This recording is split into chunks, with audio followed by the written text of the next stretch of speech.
¿Está haciendo mucho frío afuera? No, ¿verdad? Aquí nos asustamos con un poquito de frío. Vayámonos un poquito más al norte. Allá sí está frío.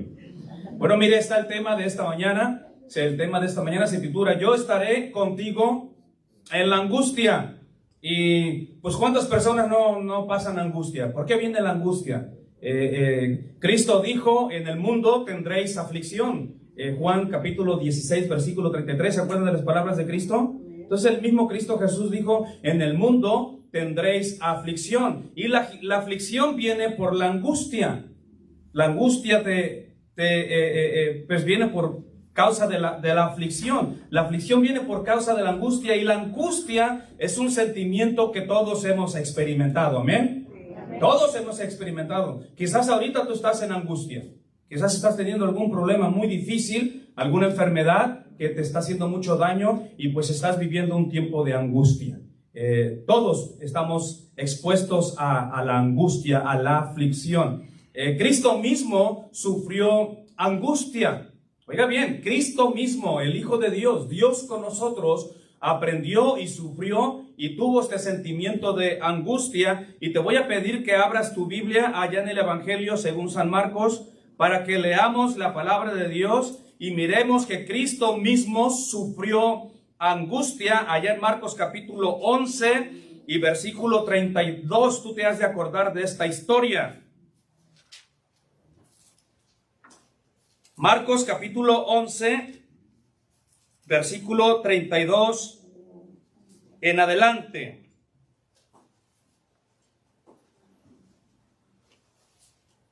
¿Es ese o no? Te lo explico. Te lo explico para que no entremos en detalle. Cristo Jesús se lleva a un grupo de discípulos al huerto de Getsemaní. ¿Ok? Está Cristo angustiado y dice la Escritura, estoy angustiado hasta la muerte. Y dice la Biblia que sus discípulos que estaban más cercanos a él son los que él se lleva a este huerto de Getsemaní. Y se va ahí para poder descansar un poquito de esta angustia que él tiene. Y se los lleva, vamos a orar, porque mi espíritu está angustiado hasta la muerte. Mira bien, hasta la muerte. Porque él sabía que se venía una situación difícil. Y Cristo mismo experimentó la angustia. Estaba angustiado en su corazón. Nos dice en este evangelio de Marcos, se me escapa ahorita la cita. Pero mire también allá en el libro de Isaías, capítulo 53, y en el versículo 7, ahí nos dice el profeta que Jesús estaba angustiado. Angustiado él y afligido. Oiga bien, ahí está otra vez la aflicción. Angustiado él y afligido, no abrió su boca. Como cordero fue llevado al matadero. La situación de Jesús no era fácil. Hay angustia de diferentes niveles. Hay una angustia que es ligera. Angustia porque perdiste el trabajo. ¿Ok? Andas angustiado. Pero después ya la angustia se convierte aún un poquito más intensa, más que ligera. Ahora que perdiste el trabajo, pues te van a quitar el carro, te van a quitar la casa y te van a quitar tus bienes. Ya la angustia se pone media. Ya estás en una angustia mediana, ¿cierto o no? Y así, ¿quién no ha pasado por esa situación? Ay, tengo angustia, perdí el trabajo, ¿qué voy a hacer? Pero cuando no encuentras trabajo y ya llevas meses sin trabajar, entonces ya la angustia se pone ya en un nivel medio, porque ya te van a quitar el carro, porque ya llevas 3 meses sin pagarlo y la casa también te la van a recoger. ¿Es angustia? Claro que es angustia. Pero la angustia por la que está pasando Cristo Jesús es una angustia totalmente diferente, porque últimamente, si te quitan el carro, pues que te lo quiten. Si pierdes la casa, pues que se pierda la casa. ¿Amén? ¿De veras? Porque tarde o temprano vas a conseguir trabajo y vas a volver a recuperarte. Entonces, este tipo de angustia se puede eliminar con la ayuda de Dios. Pero la situación en la que está pasando Cristo Jesús es diferente. Porque Jesús está por ser apresado por los soldados. Y está en el huerto de Getsemaní. Y él dice que está angustiado hasta la muerte. Hay una angustia tremenda. Su angustia era tanto la de Jesús que cuando estaba orando, su sudor eran como gotas de sangre. Así era la agonía del Señor Jesús. Estamos hablando de una angustia profunda, una angustia difícil. Y ahora Jesús está en Isaías, nos está describiendo el sufrimiento de Jesús. El profeta Isaías nos dice ahí en el versículo 7 que angustiado él, fíjese bien, está angustiado el Señor Jesús, angustiado él y afligido, no abrió su boca. Como cordero, fíjese esa escritura, como cordero fue llevado, ¿a dónde? Al matadero. Él sabía lo que le esperaba. Jesús estaba a punto de ser asesinado. Y cuando tú estás ya en una situación como esta, ya la angustia se torna intensa. Se torna intensa cuando ya tu familiar, cuando tu pariente, cuando tú mismo estás en el hospital o cuando el doctor te dice que se ha desarrollado un cáncer dentro de ti. Ahí sí la angustia es tremenda. Ahí sí no te importa carro ni casa. No, lo que quiero es recuperarme, quiero sanarme. Amén. Ahí es cuando se viene el tiempo difícil de la angustia. Jesús estaba sufriendo una angustia intensa. Por eso, Pablo en 2 de Corintios, capítulo 5 y versículo 4, ahí Pablo dijo que los que estamos en este tabernáculo gemimos con angustia. ¿Ha leído ese versículo usted? Que los que estamos en este tabernáculo gemimos con angustia. ¿Sabe qué es el tabernáculo? Este cuerpo donde vivimos. La Biblia le llama a nuestros cuerpos tabernáculos. Y Pablo dice que mientras estamos en este tabernáculo, nosotros gemimos con angustia. Va a haber una aflicción, otra angustia, otro problema, y siempre va a haber angustias en nuestro corazón. Hoy venía platicando con una hermana en la mañana y me daba su testimonio que sí, que ella pasa angustiada. Y hay otras personas, los hermanos por los que acabamos de orar en este momento, son hermanos y familias que están en un tiempo de angustia. Y aquí es donde entra la mano de Dios, donde entra la presencia de Dios. Fíjate que en Romanos capítulo 8 y versículo 35, ahí nos dice el apóstol Pablo, ¿quién nos separará del amor de Cristo? Romanos 8:35. ¿Quién? ¿Quién nos separará del amor de Cristo? Y él menciona dos cosas. Hay una lista grande, pero como estamos hablando de la angustia y la tribulación y la aflicción, yo solamente te menciono estas dos. Y Pablo dice, ¿quién nos separará del amor de Cristo? ¿Tribulación o angustia? ¿Qué quiere decir esto? ¿Qué quiere decir el Espíritu Santo cuando Pablo habla de que quién nos separará? Quiere decir que la tribulación o la angustia puede separarnos del amor de Dios. Te va a ganar tu angustia, te va a ganar tu aflicción, y tú vas a decir en tu corazón, bueno, pues no que somos los consentidos de Dios. Pues no que Dios es mi escudo y mi protector. Y va a venir el ataque de Satanás en tu mente y en tu corazón y va a empezar a desviar tu corazón de las cosas espirituales. ¿Me estás siguiendo? Amén. ¿Por qué? Porque estás en un momento de angustia y de aflicción. La angustia puede separar al creyente de Cristo. Óigalo bien. No deje que la angustia se apodere de ti. Libérate en el nombre de Jesús. La angustia puede separarnos del amor de Dios. Por eso Pablo dice que nos puede o quién nos separará del amor de Cristo. Y una de estas cosas es la tribulación o la angustia. Y obviamente él dice que nada de estas cosas nos va a separar si estamos bien fundados en Cristo Jesús. Hay muchas personas que los problemas de la vida, las tribulaciones y la angustia que ha llegado a su vida, en su familia, les han separado de Dios, se han enfriado, han dicho, pues bueno, pues que Dios no está conmigo, tengo muchos problemas, y es tanta la angustia que se separan de Dios. Que no le pase esto a la congregación de Sadhues. La angustia puede separar al creyente de Cristo si no está fortalecido en Dios. Y Sadhues debe de estar fortalecida siempre en nuestro Dios, para que la angustia, es cierto, va a venir angustia, pero podemos vencer en el nombre del Señor. Amén. Amén. Ahora, si hay angustia en tu corazón por algún problema de cualquier índole o cualquier enfermedad, Dice el profeta Nahum, capítulo 1 y versículo 7, Jehová es bueno y es fortaleza en el día de la angustia. Gloria al Señor. Así que si hay angustia en tu corazón, si hay algún problema, alguna enfermedad, cualquier situación que estés atravesando, Dios nos dice a través de su profeta Nahum que Jehová es bueno y que es fortaleza. ¿Cuándo? En el día de la angustia. Siempre va a venir un tiempo en que se va a venir el día de la angustia. Nosotros hemos pasado por un tiempo de angustia, amén. Hace 3 años fue un tiempo muy difícil para nosotros. Estuvimos en una angustia tremenda, todos nosotros. Pero este Dios bueno, este Dios que es fortaleza en nuestra vida, ha estado con nosotros en el día de la angustia. Y hasta aquí podemos decir, hasta aquí nos ha ayudado el Señor, amén. Dios nos ha ayudado.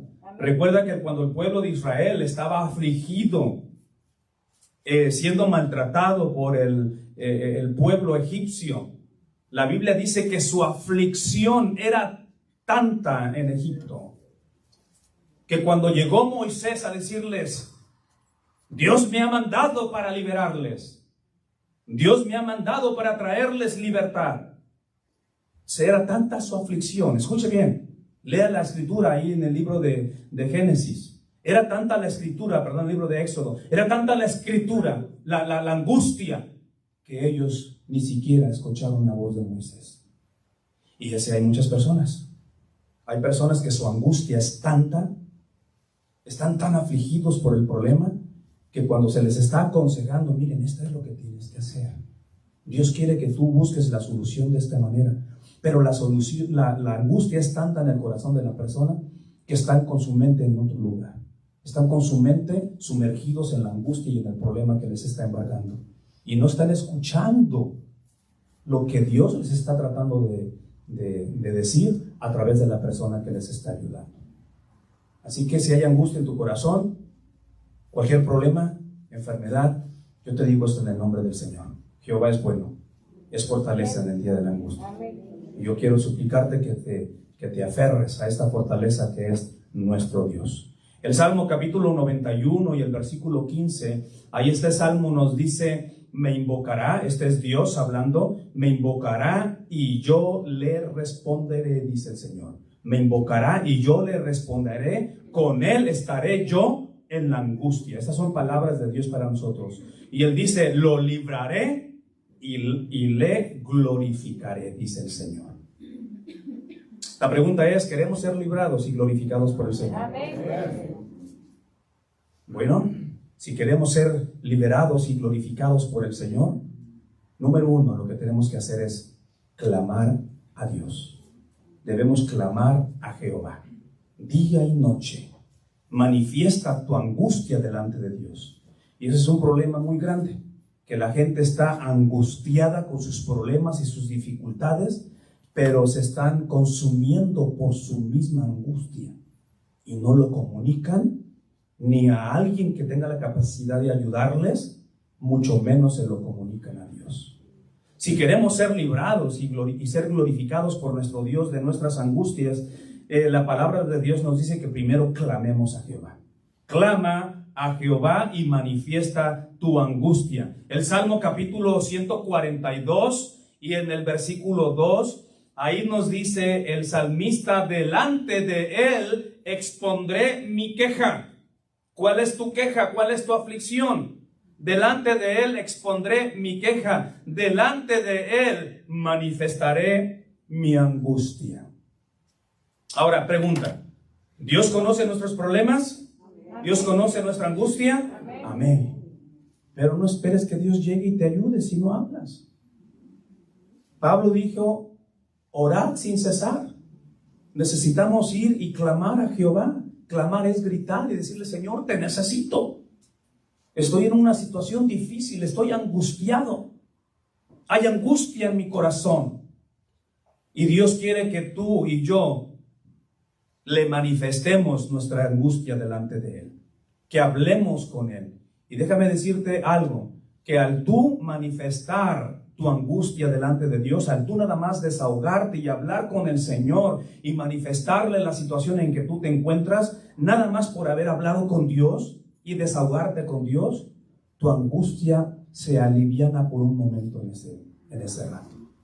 Porque te has hablado con Dios. Y mientras tú estás hablando con Dios, Dios está sanando tu corazón. Dios está fortaleciéndote en ese momento. Yo no sé si tú has pasado por esta experiencia, pero así es como trabaja nuestro querido y amado Dios. Cuando tú estás en el tiempo de la angustia, manifiéstale a Dios tu angustia.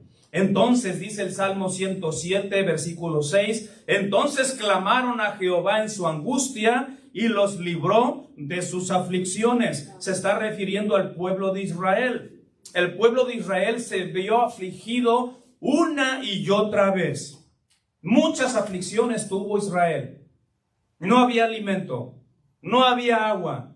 Venían los enemigos, venían los amorreos, venían los filisteos. Y todo el tiempo estuvieron rodeados de problemas en el desierto, rumbo hacia la tierra prometida. Un problema tras de otro. Entonces la Biblia dice que entonces ellos clamaron a Jehová, ¿en cuándo? En su angustia, y los libró de sus aflicciones. La Biblia nos dice que cuando estaban en Egipto también ellos clamaron a Jehová en la aflicción y en la angustia en que se encontraban. Lloraban por las noches, clamaban las familias, estaban cansados de tener más de 400 años esclavizados en Egipto. Y llegó el momento en que el pueblo de Israel ya no soportó. Y entonces Dios dijo, he oído el clamor de mi pueblo. Y se acordó Jehová del pacto que había hecho con Abraham, con Isaac y con Jacob. Y entonces Dios mandó a Moisés para liberarles. ¿Te das cuenta cómo Dios actúa de una manera poderosa? Así, pues, si nosotros clamamos a Jehová en el tiempo de la angustia, y Él nos va a librar de nuestras aflicciones. Luego el Salmo capítulo 120 y versículo 1, ahí nos dice el salmista, a Jehová clamé estando en angustia, y luego dice el salmista, y Él me respondió. Los que están leyendo sus Biblias. Clamé a Jehová estando en angustia, y Él me respondió. Amén. ¿Qué quiere decir esto? Que si nosotros clamamos a Dios en el tiempo de la angustia, y clamamos a Dios en el tiempo de la angustia, una y otra vez, va a llegar el tiempo en que Dios va a responder a nuestras peticiones. Amén. No esperes que va a arreglar tu problema luego. Amén, Señor. Amén. A veces Dios se tarda un poquito, pero llega a tiempo. Mira el pueblo de Israel. ¿Cuántos años estuvo esperando? 400 años. Que tengamos paciencia. Mira el pueblo de Israel. Tú tienes una semana con tu aflicción y andas tirando la toalla y ya no quieres ir a la iglesia porque Dios no te responde. Fíjate la paciencia del pueblo de Israel. Aguantó hasta que Dios les respondió. Él responde tarde o temprano. Amén, amén. El Salmo capítulo 66. Este salmo es hermoso y vamos a entrar a esta parte importante de qué se debe hacer en el tiempo de la angustia. Y te lo voy a leer, que ojalá hoy sí me salga bien esto. Salmo 66, versículo 13 y 14. En este salmo nos dice la palabra del Señor, Salmo 66, versículo 13 y 14, entraré en tu casa con holocaustos. Esa palabra holocaustos, ¿qué es? Sacrificios, con adoración a Dios. Entraré en tu casa con holocaustos. Y luego, ¿qué dice ahí? Te pagaré mis votos. Te pagaré mis votos que pronunciaron mis labios y habló mi boca cuando estaba, ¿cuándo? Angustiado. ¿Qué es lo que pasa con la persona? Cuando la persona está angustiada, y mire que hay angustia, está haciendo calor, ¿verdad que sí? Hermano Fernández, tiene calor en la congregación, ponese un poquito al aire, a mí también. Dije yo, ¿soy yo que estoy nervioso? Yo no me pongo nervioso para predicar, ¿o es que hay calor aquí? No, hay calor. Hay calor, entonces no soy yo no tengo por qué ponerme nervioso. Y bueno, cuando la persona está en angustia, normalmente ahí es cuando la persona hace voto al Señor. Y esto ha pasado con muchas personas. Yo lo hice cuando venía para Estados Unidos, como mucha gente le hizo. Señor, si me ayudas a llegar allá a la tierra prometida, en lugar de la prosperidad de Estados Unidos, yo te prometo, y hacen voto, yo voy a hacer esto, Señor, porque la angustia es mucha. Hay personas que sufren 3, 4 meses, hasta 6 meses. Ya algunos mejor se quedan a vivir en México. Ha pasado, de veras. Hay mucha gente de Honduras que vive en México, en Ciudad de México y en otras partes, gente de El Salvador que se quedó ahí, son felices, tienen sus negocios prósperos. O sea que tú puedes hacerla donde Dios te bendice. Amén. De veras, te lo digo en el nombre del Señor. Tú puedes hacerla donde Dios te dé su bendición. Y pues bueno, mucha gente clama con angustia. Y miren que Dios les responde. Amén. Y les da la oportunidad, o sea, les cumple, les libra de la aflicción. Pero el problema es que después se olvidaron del voto que hicieron a Jehová. Hicieron voto, hicieron promesa. Yo prometo, yo voy a hacer esto, Señor. Entonces mucha gente hace voto cuando está en el tiempo de la angustia. Te pagaré mis votos que habló mi boca cuando estuve en la angustia. Si tú has hecho un voto a Jehová en algún tiempo de tu vida que estuviste angustiado, paguémosle a Dios nuestros votos. Por eso el libro de Eclesiastés capítulo 5 dice, mejor no prometas si no vas a cumplir. Es mejor que no prometas y no que prometas y no cumplas. Hay que calcularle bien. También en el libro de la ley, Moisés dice, mira, si vas a hacer voto a Dios, cuidado, medítalo, reflexiona bien lo que vas a hacer. Mejor piensa como los demás, me quedo aquí en México a vivir. Pero no digas si me ayudas y después viene la ayuda de Dios y te olvidaste. Porque Dios no se va a olvidar. Y no quiero usar esto como advertencia, ¿verdad? Pero la Biblia ahí es clara. No quise traer este versículo, pero dice la Biblia que Dios se acuerda de que nosotros hicimos esta promesa, este pacto, este voto y no se cumplió. ¿Ustedes creen que yo no hice voto cuando estuve en el tiempo de la angustia? Nunca se los he dicho. Cuando yo estuve enfermo de cáncer, nadie se quiere morir de cáncer. Cuando yo estuve enfermo de cáncer, yo hice voto a Jehová, pero le pensé bien. Dije, no, ¿y qué tal si no cumplo? No, ¿y qué tal? Y no, y hay que pensarle bien. Yo quería vivir, sí, pero tampoco quería echarme un compromiso con Dios muy grande, sino algo que uno pueda cumplir y que sepa que uno va a cumplir y que uno está consciente y ha reflexionado en que vas a poder hacer tal cosa. Y a mí no me da vergüenza ni pena decirle los votos que yo hice a Dios cuando estuve en el tiempo de la angustia. Voto número 1 que le hice al Señor. Señor, si tú me dejas vivir un tiempo más sobre la tierra, porque tarde o temprano nos vamos, pero un tiempito más. Si tú me dejas vivir sobre la tierra un poco más de tiempo, si me devuelves mi salud y me sanas de mi cáncer, yo voy a comenzar una congregación de la Iglesia de Cristo allá en Cuernavaca, Morelos. Yo prometo que voy a buscar la manera de que vamos a empezar una congregación allá.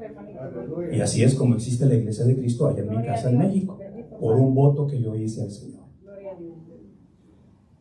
Y fue difícil, porque tocaba puertas y cerraban, tocaba puertas y cerraban, tocaba puertas y cerraban. Un día tenía un dinero destinado para eso y se me perdió, y pues a seguir juntando dinero para poder remodelar el edificio de la Iglesia de Cristo en Cuernavaca.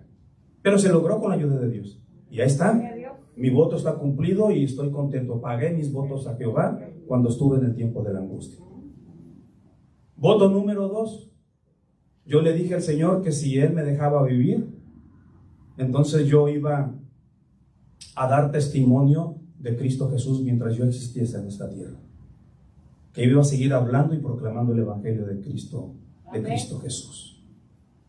Y eso se estuvo haciendo, pero siempre hay un tiempo en que te olvidas y baja. Pero siempre le pedía ayuda a Dios. Señor, ayúdame a cumplir mi voto. No me he olvidado de los votos que hice en el tiempo de la angustia. Ayúdame a cumplirlos. Entonces dijo Dios, bueno, pues la única manera que cumplas es que te ponga como predicador de Southwest.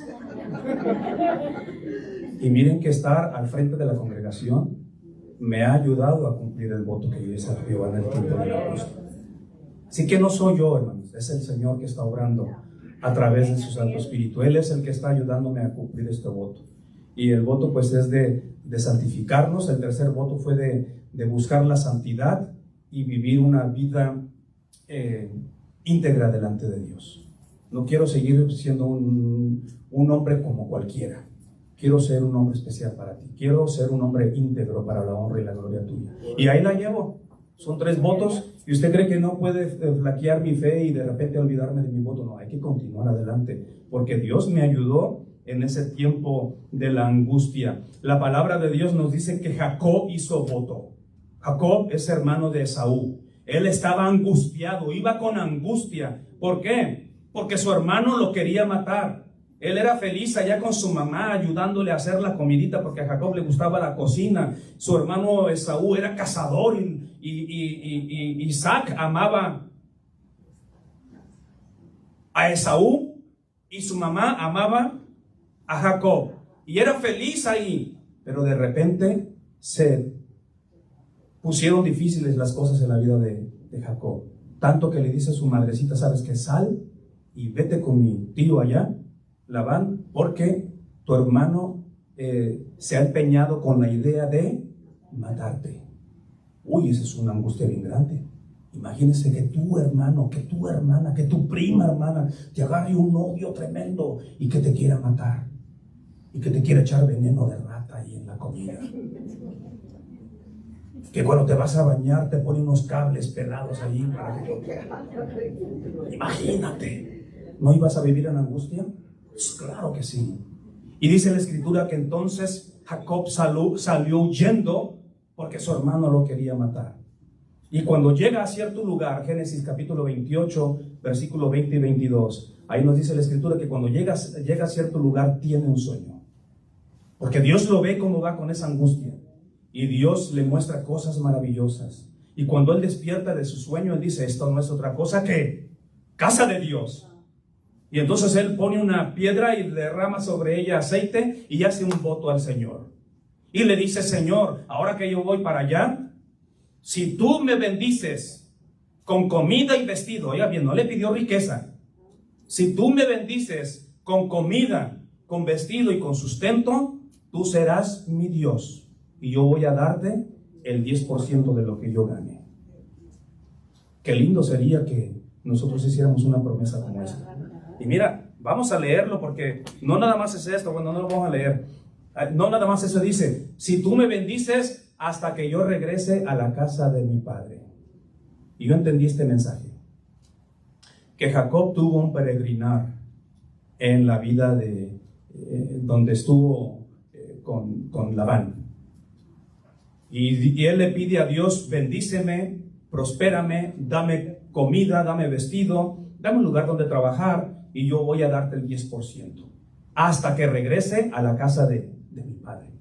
Nosotros vamos a regresar a la casa de nuestro padre, amén. Ahorita somos peregrinos y extranjeros en la tierra. Pero tarde o temprano vamos de regreso a la casa de mi padre. Pero por lo mientras, quizás no hemos hecho voto, pero Dios en su gran misericordia nos da trabajo, nos da vestido, porque yo nunca he visto a nadie que ande aquí desnudo, trae su ropita. Miren el hermano Gregorio, cómo anda. Y bueno, y así ustedes, Dios no se ha olvidado de nosotros, amén. Y no hemos hecho ni pacto con Él, o a menos que hayas hecho pacto con Él, Señor, dame un lugar donde vivir, y yo te voy a dar de las bendiciones que tú me das. De verdad, este fue el voto que hizo Job. Y la Biblia dice que pues hasta el día de Jacob, hasta el día de hoy, la gente sigue con este voto al Señor. Gloria al Señor por los que lo hacen. También la Escritura nos dice que Ana hizo voto estando allá en el templo. Estaba angustiada porque la angustiaba a su rival. ¿Se acuerdan? Lero, tú no puedes tener hijos, yo sí. Y pues la angustiaban y ella se ponía triste porque una mujer que no tenía hijos en aquel entonces, pues era una tristeza. Las mujeres son para que tengan sus criaturas. Tú no has podido tener, no, que en aquel entonces era difícil que una mujer no tuviera sus hijos. Y Ana hizo voto diciendo, Jehová de los ejércitos, si te dignares a mirar a la aflicción de tu sierva y te acordares de mí y no te olvidares de tu sierva, sino que dieres a tu sierva un hijo varón, yo lo dedicaré a Jehová todos los días de su vida y no pasará navaja sobre su cabeza. Gloria al Señor. Y después de un tiempo, ¿quién nació? Samuel, no Sansón, Samuel, porque también Samuel traía su pelo largo, como Sansón. A veces nos dibujan ahí al profeta Samuel que está amonestando a David. No sé si has visto tú así como imágenes, y ponen ahí al profeta Samuel hasta colochito, me lo ponen, pero no, la Biblia me dice que no le cortaban el pelo a él. Había un voto de nazareo para él, como Sansón, era el mismo voto. Y Samuel seguramente traía el pelo largo, como Absalón. Por eso no nos sorprendamos que de repente llegue uno aquí con pelo largo, ¿ok? Porque no sabemos si sus papás lo han dado en consagración a Jehová. Ahora te vas a hacer nazareo, hijo, y que anden con la greña larga. Pues mira el greñudote. No digamos eso. No sabemos. Caras vemos, corazones no sabemos. No sabemos lo que hay en el corazón de las personas. Hay unos que dicen, yo me dejé crecer mi pelo para donarlo a los niños que tienen cáncer. Y así, ¿verdad? Pero bueno, ella hizo voto al Señor. ¿Un voto difícil? Claro que sí. Claro que sí. Y no fue nada más dame un hijo varón. Oiga bien, se especificó, no dame una niña. Dame un niño varón y yo lo voy a consagrar a ti. Dame un hijo varón. Yo lo dedicaré a Jehová todos los días de su vida. ¿Y qué dice la Escritura? Que cuando Samuel es destetado, cuando ya deja pues la pachita, la mamila, la leche, entonces es llevado al templo. Y ahí se lo regaló a los sacerdotes. Elí, mira, yo oraba por este niño, hice voto a Jehová, en mi angustia, aquí está, yo solo entrego a Jehová. ¿Usted haría eso? No he conocido ninguna madre que haga eso. La historia de Ana es única en la Biblia. Solamente ella le regaló su hijo a Dios para que te sirva aquí en la iglesia. Pero aquí en Sagüesa aceptamos a sus hijos. ¿Quieres regalar a tu hijo para Jehová? Aquí lo vamos a instruir en el camino del Señor. Aquí va a andar ministrando. Nos vamos a poner que limpie las sillas, que lave los baños, a enseñarle a hacer oraciones. Y aquí va a vivir en el templo. Ahí se fue a vivir, oiga bien, ya no salió de ahí hasta que Samuel creció y se hizo muchacho. Y Dios empezó a hablarle a Samuel de una manera especial. La vida de Samuel es una vida increíble, es impactante. Déjame recordarte que en alguna ocasión tú y yo presentamos a nuestros hijos aquí en estos lugares de adoración. Aquí los cargó el ministro de Dios. Acuérdate. Quizás ya se te olvidó ese voto que hiciste al Señor. Aquí se cargó a los bebecitos. Yo me acuerdo cuando cargaron al mío. Y cuando se hizo una oración. Y se le pregunta a la persona, ¿quieres hacer un voto o nada más quieres hacer una oración? Yo me acuerdo de muchos de ustedes que hicieron promesa. Hicieron voto al Señor. ¿Ya se les olvidó? Recuerden, no podemos olvidarnos de los votos.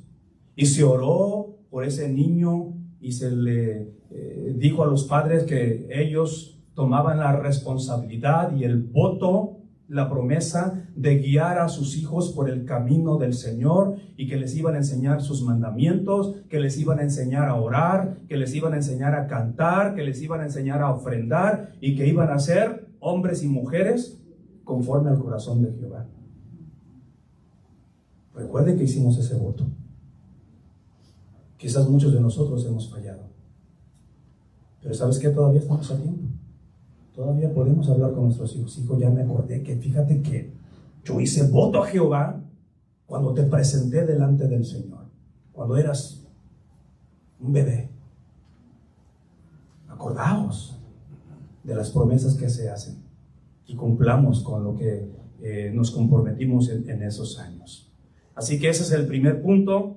Si estás angustiado, estás en el tiempo de la angustia, número 1, clama a Jehová. Amén. Amén. Clama a Jehová y en ese mismo tiempo de angustia se hacen votos. Haz votos a Dios, pero haz votos que tú sepas que vas a cumplir y que no te vas a olvidar. Y si tu angustia es demasiado grande, muy profunda, Dios se va a manifestar en tu vida y Él te va a liberar de tu aflicción. Gloria a su nombre. Punto número 2. Para ser liberados de la angustia, debemos deleitarnos en su palabra. Su palabra libera de la angustia. Dios libera por medio de cánticos de alabanza. Y dice el salmista que aflicción y angustia se han apoderado de mí. Salmo 119, versículo 143, es el salmo más grande. El salmista dice aquí, aflicción y angustia se han apoderado de mí, mas sus mandamientos, mira lo que él dice, mas sus mandamientos fueron mi delicia. Gloria al Señor. Yo no sé si los mandamientos de Dios, yo no sé si su palabra son delicia para tu corazón, son delicia a tu espíritu. Pero si tú estás en el tiempo de la angustia, si estás en un momento de aflicción, los mandamientos son delicia al corazón quebrantado. Y es lo que nos dice la Escritura. Sus mandamientos fueron mi delicia. ¿Cuáles son los versículos preferidos? ¿Cuáles son las historias preferidas que son tu delicia cuando estás en el tiempo de la angustia? La mía fue la historia de Job, el hombre que más ha sufrido sobre la tierra. Leí esa historia una y otra vez, para acordarme de que Dios consuela, Dios te fortalece. Y yo me deleité en su palabra todo el tiempo leyendo la historia de Job una y otra vez. De ver a este hombre cómo se deleitó en Dios aún estando en una angustia profunda. Porque se le murieron sus 10 hijos el mismo día y perdió sus riquezas el mismo día y fue una angustia tremenda. Y encima de esto le vino esa sarna maligna. Oiga bien, perdió todo su dinero, su casa, su carro, todo perdió en un día y también se le murieron todos sus hijos. Y encima de eso viene la vieja y lo regaña. Y luego también pues le viene la sarna, esa picazón, y se le cayó el pelo y como que le dieron quimioterapia al pobre Job. Y la situación estaba difícil y él estaba angustiado. Pasaba tirado en un montón de ceniza y agarraba ceniza y se la echaba porque era un dolor muy grande que él tenía. Pero él se deleitó en Jehová. Y él dijo, Jehová Dios dio, Jehová Dios quitó. Yo sé que mi Redentor vive. Y eso es deleitarse en Dios. Eso es deleitarse en su palabra. Amén. Entonces, si tú estás en un tiempo de angustia, deleítate en su palabra, deleítate en Jehová. Porque la Escritura nos dice que lámpara a mis pies es su palabra y lumbrera a mi camino. Él nos va a mostrar el camino para salir adelante de la angustia. Y luego el salmista también, este es un versículo que tú conoces, aunque ande en valle de sombra de muerte, no temeré mal alguno, porque tú estarás conmigo. ¿Cómo no me voy a deleitar en esas palabras de Dios? Yo estoy contigo. Esfuérzate y sé valiente, le dijeron a Josué. Y Dios le dijo a Moisés una y otra vez, tú ve, porque yo estoy contigo. ¿Ustedes creen que Moisés no fue con angustia a liberar a los miles y miles de israelitas? Y más cuando ¿y tú qué? ¿Por qué? ¿Quién eres? ¿Quién te ha puesto por juez? ¿Y que Dios lo mande? Fácil. Yo gracias a Dios no tengo angustia, bendito sea el Señor. Son un pueblo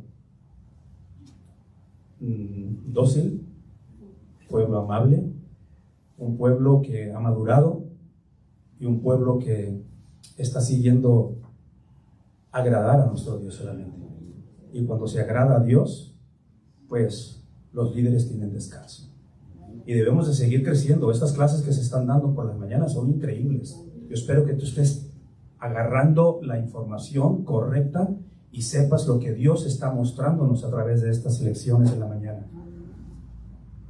Por eso se nos dice una y otra vez, esas ratas, acuérdense, esas ratas. Por algo se nos está hablando de las ratas, pero nosotros dejamos que esas ratas todavía anden allí por nuestra casa. Las tenemos atrapadas, pero hasta le estamos dando de comer. No hagamos eso. De verdad, hay una enseñanza muy grande en estas clases que se tienen por la mañana. Pero bueno, aunque ande en valle de sombra de muerte, no temeré mal alguno, porque tú estarás conmigo. Esta es delicia a mi corazón, es delicia a mi mente. Oh, no, no estoy solo. Aunque esté en valle de sombra de muerte, Él está conmigo. No importa la angustia que yo esté atravesando. Y se van a venir tiempos angustiosos, se los digo en el nombre del Señor. Ahorita algunos lo están experimentando. Se les va a terminar a ellos el tiempo de angustia, pero luego nos va a llegar a nosotros.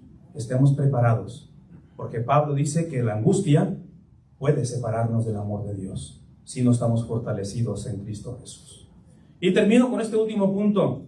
En el tiempo de la angustia, busca tu amigo o tu hermano.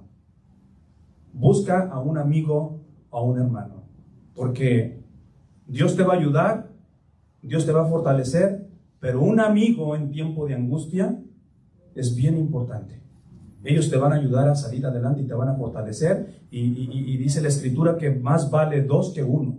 Y tú solito ahí con tu angustia, y más si no la manifiestas, pues peor.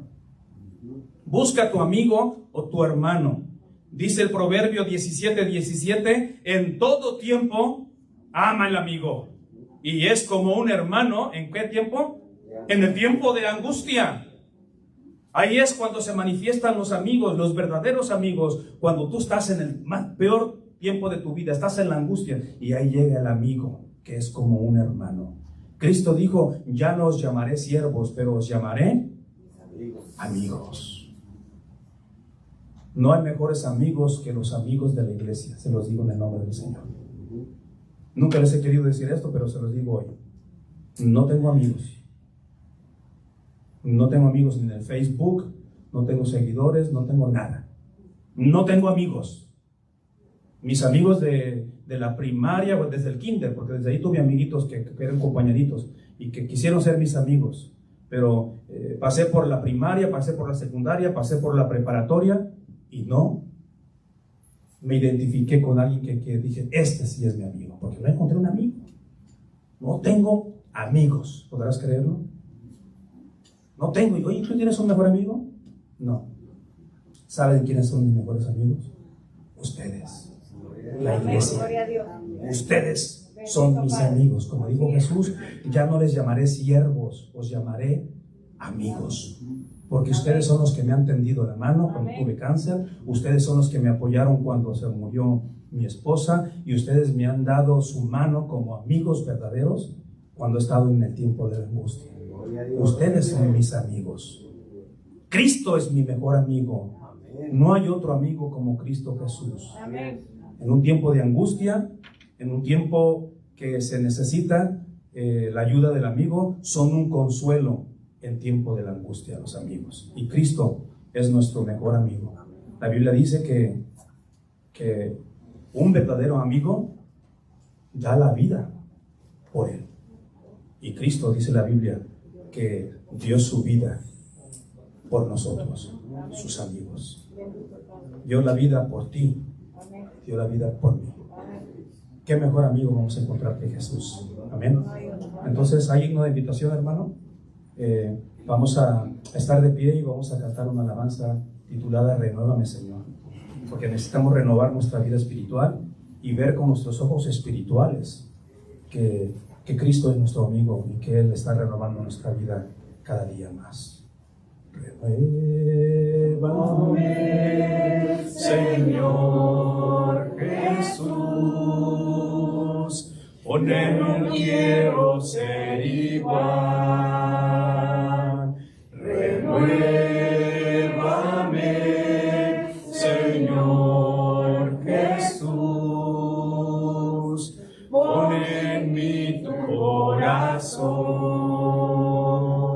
porque todo lo que hay dentro de mí necesita ser cambiado, Señor, porque todo lo que hay dentro de mi corazón necesita más de de ti, necesita más de ti.